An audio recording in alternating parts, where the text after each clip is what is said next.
जो शख्स इस्टेब्लिशमेंट को पसंद नहीं है और उसे वो बिल्कुल कॉर्नर करना चाहते हैं, जो चीफ मिनिस्टर खैबर पख्तूनख्वा हैं,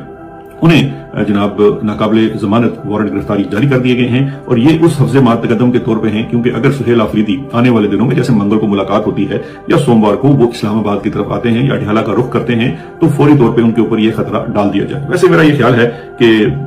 सुहेल आफरीदी को चाहिए कर लें गिरफ्तार, क्या फर्क पड़ता है। आप ये पता लगे कि पाकिस्तान के एक सूबे के चीफ मिनिस्टर को एक फजूल से केस में गिरफ्तार करने की कोशिश की जा रही है, तो ये जो डराने के लिए कोशिश करते हैं, मेरा मशवरा सुहेल आफरीदी को ये होगा कि उनको चेकमेट दें। और असल चीज है कि तहरीक इंसाफ का फोकस किस तरफ होना चाहिए। फोकस इस वक्त तहरीक इंसाफ का होना चाहिए इमरान खान की इमीडिएटली मेडिकल केयर के ऊपर, उनके जाती मुआलजीन तक रसाई, इसके ऊपर कोई कॉम्प्रोमाइज नहीं हो सकता, इसके ऊपर कोई टाइम नहीं दिया जा सकता और ये फिलफोर करने की जरूरत है। ये है हमारा बेहतरीन फोकस, जहां पे सबका होना चाहिए, चाहे सुहेल आफरीदी हो, उनकी बहनें हों,